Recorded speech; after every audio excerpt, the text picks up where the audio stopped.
اردو مراٹھی کے ثقافتی رشتے، یہ سبق ہم پڑھ رہے تھے، اور ایک پیراگراف ہم نے اوپر کا دیکھ چکے تھے کہ کس طرح سے غیر مسلم بادشاہ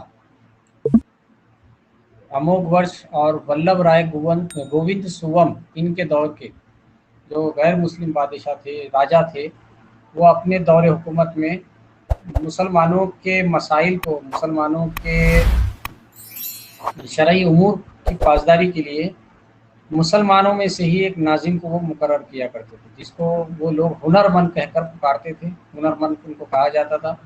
اور یہ ہنرمند مجرموں کو سزا دینا، اور اسی طرح سے اور دوسرے جو مسئلے ہیں مسلم سماج کے اندر، پراپرٹی کا مسئلہ ہو گیا، طلاق وغیرہ کا، اس طرح کے جتنے بھی مسائل ہیں ان کو شریعت کے مطابق حل کرنے کے لیے ان سر ہنرمند کا اسکرین نہیں آ رہی ہے۔ ان ہنرمند کا سپورٹ لیا جاتا تھا، ان ہنرمند کا سہارا لیا جاتا تھا۔ ٹھیک ہے، اسکرین سر دوبارہ شیئر اسکرین کر رہا نہیں آ ہوں۔ رہی ہے۔ اچھی بات ہے، شیئر کر رہا ہوں دوبارہ، اب آ جائیں گے انشاءاللہ۔ اتحاد و اتفاق کی بدولت یہاں کی ہندو مسلم ثقافت ایک دوسرے سے متاثر ہوتی رہی۔ نہیں آئی سر۔ آپ کا پھر پرابلم ہے، آ پھر گئی آپ کا سر۔ نیٹ ورک پرابلم، اپڈیٹ کر لیجیے گا، 30 منٹ اپڈیٹ کر لیجیے گا۔ باقیوں کو آ رہی ہے نظر؟ ہاں سر، ہاں سر آ رہی ہے۔ چلیے ٹھیک ہے۔ اتحاد و اتفاق کی بدولت یہاں کی ہندو مسلم ثقافت ایک دوسرے سے متاثر ہوتی رہی۔ اب یہ جو اتحاد اور اتفاق تھا، یہ جو ان کا ایک ساتھ میں مل جل کر رہنا دو قوموں کا، ٹھیک ہے، کون سی دو قومیں؟ ہندو اور مسلم۔ جب یہ دو قومیں یہاں پر اس طرح سے چول اور تھانے کے علاقے میں تو نشاندہی کی گئی تھی کہ یہاں پر بستیاں ہیں۔ اب یہ بستیاں تو تھی، اس کے بعد میں بھی اور بھی مسلمان یہاں پر بڑھے دھیرے دھیرے، تو یہ لوگ یہاں پر جب بڑھے تو یہ لوگ آپس میں اس طرح سے گھل مل گئے، اس طرح سے رہنے لگے کہ ان کی تہذیبی اور ثقافتی طور پر بھی یہ ایک دوسرے سے ان کی تہذیبیں بھی گھل مل جانے لگی۔ یہ تو میں نے ایک مثال دیا ہوں، اس کے علاوہ بھی بہت ساری چیزیں، زبان میں بھی خلط ملط ہو گیا، یعنی بہت ساری ان کی زبان اس میں آ گئی، مسلمانوں کی زبانوں میں، مسلمانوں کی زبانوں کی بہت ساری چیزیں ہندوؤں کی زبانوں میں چلی گئی، اور اس کو ایکسیپٹ کیے انہوں نے، ایسا نہیں کہ اس کو الگ کر دیے بلکہ ایکسیپٹ کیے، متاثر کر دی۔ اس پر مستزاد یہاں کی روحانی تعلیم، جیسے کہ میں نے آپ کو کل کے پیریڈ میں بھی بتایا، بھارت میں اسلام پھر کیسے پھیلا۔ بھارت کے اندر اسلام، اور خاص طور سے مہاراشٹر کا ذکر ہو رہا ہے ہمارے یہاں پر، تو صوفیوں کا بہت ذکر آتا ہے۔ صوفی یہ وہ شخصیت ہوتے ہیں جن کو ہم بزرگان دین بھی کہہ کر پکارتے ہیں، یا پھر ان کو ہم اللہ کے ولی اللہ بھی کہہ کر پکارتے ہیں، تو جن میں بہت سارے صوفی بزرگ گزرے ہیں۔ تو جن کا مشہور صوفی بزرگوں میں اگر آپ کو نام بتاؤں، آپ کے علاقوں میں بھی بہت ساری درگاہیں وغیرہ ہوں گی، تو وہ صوفی بزرگ کی کسی، تو مشہور جو صوفی بزرگ ہے، بھارت کے سب سے مشہور صوفی بزرگ حضرت خواجہ معین الدین چشتی علیہ رحمہ، اجمیر میں، یہ بھی صوفی بزرگ تھے۔ ٹھیک ہے، ان کا یہ خواجہ معین الدین چشتی اجمیری، یہ جو صوفیزم کے ذریعے، صوفیزم میں کیا ہوتا ہے کہ بہت ہی الگ انداز سے اسلام کی تشریح کو پیش کیا جاتا ہے۔ یہ اس میں آپ کو پڑھنے کو مل جائے گا اس سبق کے اندر، کہ کس طرح سے وہ اسلام کی تبلیغ کیا کرتے تھے، ان کا انداز کیسا ہوتا تھا، اور جو ان کی باتوں سے جو لوگ متاثر ہوتے تھے وہ اسلام کو قبول بھی کر لیا کرتے تھے ان کے اس انداز کی وجہ سے۔ اور یہ صوفیزم میں آپ کو روحانی تعلیم دی جاتی ہے۔ صوفیزم میں جسمانی تعلیم آپ کو اکھاڑے میں ملے گی، آپ کا جسم مضبوط ہوگا، آپ کو جم جائیں گے تو آپ کو جسمانی تعلیم ملے گی، جسمانی مضبوطی آئیں گی، آپ مضبوط بنیں گے۔ وہاں پر آپ کو کئی طرح کے طریقے سکھائے جائیں گے، کس طرح سے آپ اپنی جسم کو مضبوط بنا سکتے ہیں، اپنی ہیلتھ بنا سکتے ہیں، اپنی حالت بنا سکتے ہیں۔ اور روحانی تعلیم کے لیے، روحانیت کو آپ کو مضبوط کرنا ہے، اپنی روحانیت کو آپ کو پختہ کرنا ہے، تو اس کے لیے آپ کو روحانی تعلیم کی ضرورت پڑتی ہے۔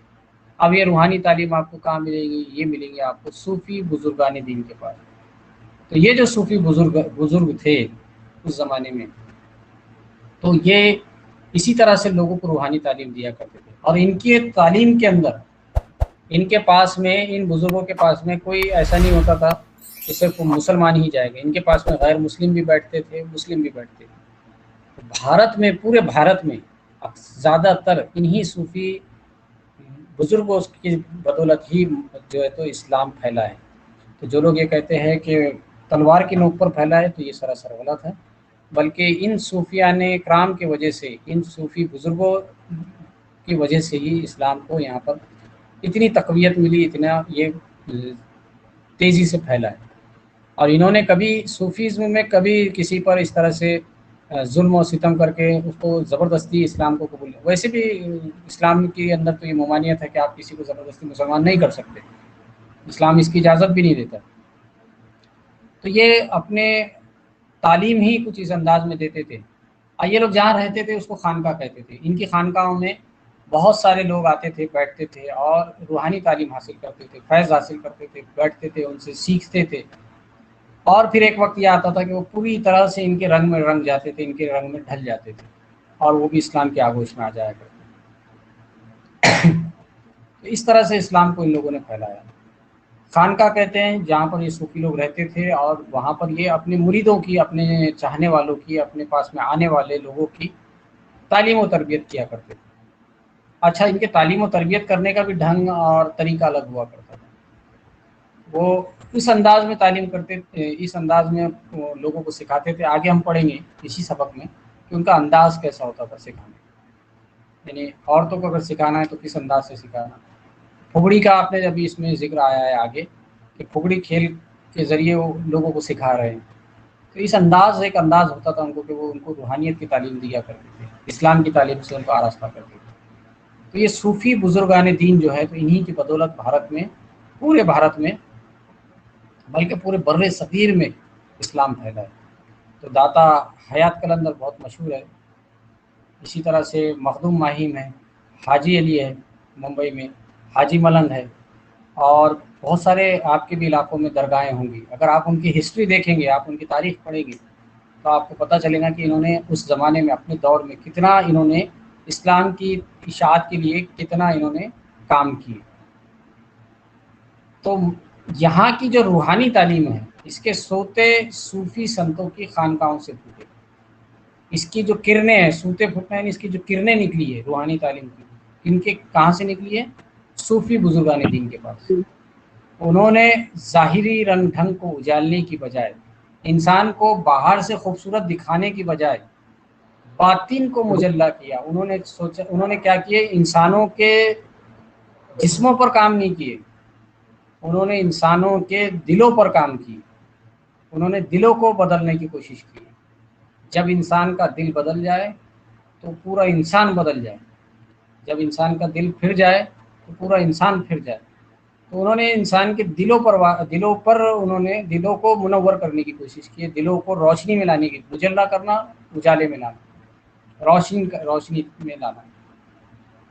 تو صوفیوں نے کیا کیا کہ ان کے ظاہری رنگ ڈھنگ پر نہیں، جو کوئی کالا ہو، لنگڑا ہو، لولا ہو، ہندو ہو، مسلم ہو، سکھ ہو، عیسائی ہو، کوئی بھی ہو، ان کو اس کے مذہب سے کوئی لینا دینا نہیں رہتا۔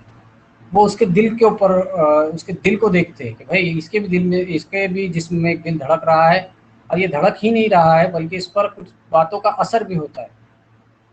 تو وہ باطن کو، اندر سے انسان کو اچھا بنانے کی کوشش کرتے تھے، باہر سے نہیں۔ باہر سے تو انسان ویسے اچھا دیکھنے کی کوشش کرتا ہے، جھوٹ موٹ، مگر اندر سے بھی انسان نے اچھا ہونا چاہیے۔ اندر سے انسان بہت کم اچھے ہوتے ہیں، اور یہ اندر سے انسان تبھی اچھا بنتا ہے جب وہ روحانی تعلیم کو حاصل کرتا ہے، ٹھیک ہے نا؟ تو انسان کو اندر سے اچھا ہونا ضروری ہے حقیقت میں۔ ایسا نہیں کہ اب جیسا دو دوست کھڑے تھے، دو سہیلیاں کھڑی تھی بات چیت کرتے کرتے، تیسری ایک سہیلی آئی، وہ تھوڑی دیر رکی، اس نے سلام کلام کیا اور وہ چلی گئی۔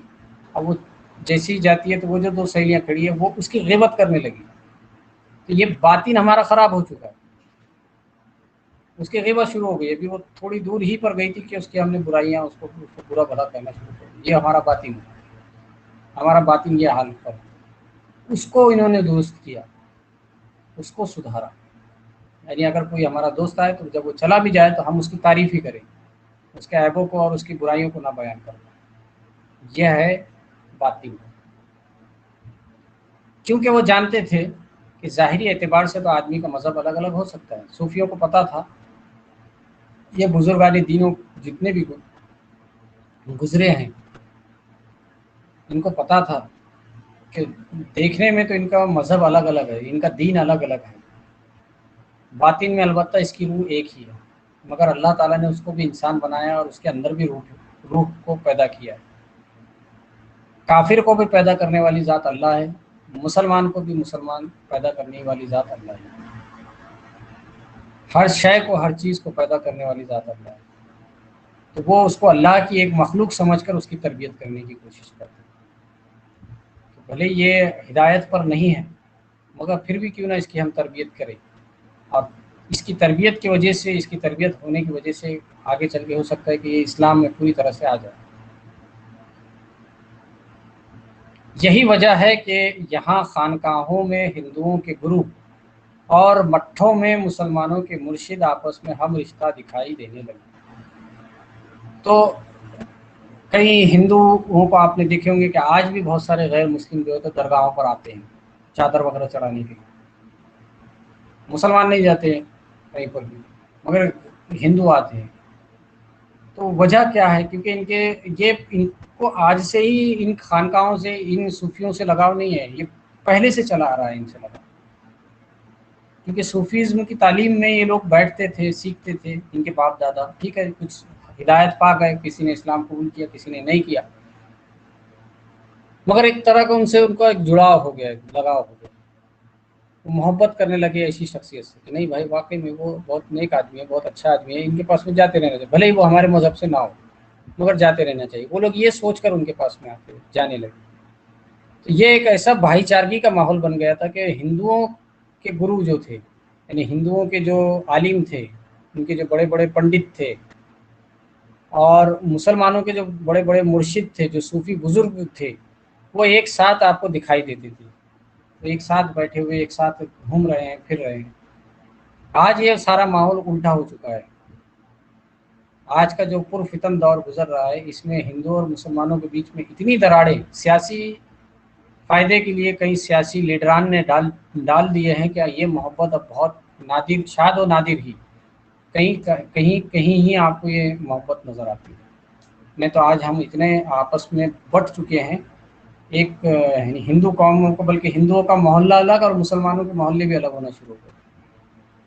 آپ کو یہ کیوں ہو گیا ہے؟ کیونکہ نفرتوں نے جگہ کر دی. پہلے نہیں تھی یہ ساری چیزیں، پہلے محبتیں تھی، ہر مذہب والا دوسرے مذہب کا احترام بھی کرتا تھا اور محبت بھی کرتا تھا. ہمارے مذہب اسلام میں بھی دوسرے مذہب کا احترام ہی سکھایا گیا، بلکہ بتوں کو برا کہنے سے بھی منع کیا گیا ہے کہ اگر تم ان کے بتوں کو برا کہو گے تو وہ تمہارے خدا کو، تمہارے اللہ کو برا کہیں گے، تو مت کہو ان کے بتوں کو برا. تو ایک تھا یہ معاملہ اس زمانے میں. غرض کے مہاراشٹر میں خسروانہ جاہ و جلال اور درویشانہ فکر و حال کے مابین یگانگت اور بھائی چارے کی نشو و نما ہوتی رہی. امیر خسرو کا آپ نے نام سنے ہیں، ان کا بھی زمانہ اسی طرح کا تھا. درویشانہ، فقیرانہ، جس طرح سے فقیر ہوتا ہے، ایک فقیرانہ حال ہوتا ہے ان کا، درویشوں کا، صوفیوں کا. تو بالکل یہ ساری چیزیں تھیں اور بہت زیادہ بھائی چارگی تھی. ایک ہی رنگ میں دونوں قومیں رکھی ہوئی تھیں اور کوئی جھگڑا اور فساد نہیں تھا. بھائی چارگی سے، بہت محبت کے ساتھ میں دونوں قومیں، ہندو اور مسلم، ساتھ میں رہ رہی تھی اور نشو و نما ہو رہی تھی. ان کے خاندان بڑھ رہے تھے، یہ لوگ سماج بڑھا رہے تھے، سماج میں رہ رہے تھے ایک ساتھ. آج بھی بہت سارے علاقے ہیں ایسے جہاں پر ہندو مسلم جو ہے تو بہت زیادہ اچھے سے ایک ساتھ رہتے ہیں، اور اس سازگار ماحول میں ہندو مسلمان ایک دوسرے کو سمجھنے اور ایک دوسرے کے عقیدوں کا احترام کرنے لگے تھے. اور یہی ایک ساتھ رہنے کی وجہ سے دونوں ہی قومیں، ہندو بھی اور مسلم بھی، ایک دوسرے کو سمجھنے لگی اور ایک دوسرے کے عقیدوں کا وہ احترام کرنے بھی لگی. اس سے کیا ہوا کہ سماجی دوریاں ختم ہونے لگی. بہت ساری مس انڈرسٹینڈنگ، بہت ساری غلط چیزیں آج کے ٹائم میں ہندوؤں کے ذہنوں میں ڈال دی گئی ہے مسلم کمیونٹی کے بارے میں، مسلم سماج کے تعلق سے. اگر ہم ان سے دور ہو گئے، ہم ان سے بہت دور ہو گئے وہ غلط فہمیاں ان کے دل میں رہ کر پھر وہ ایک دن وہ اس پر وہ حقیقت اس کو سمجھنے لگے، اس غلط فہمی کو، اور ثقافتی رشتے مضبوط ہونے لگے۔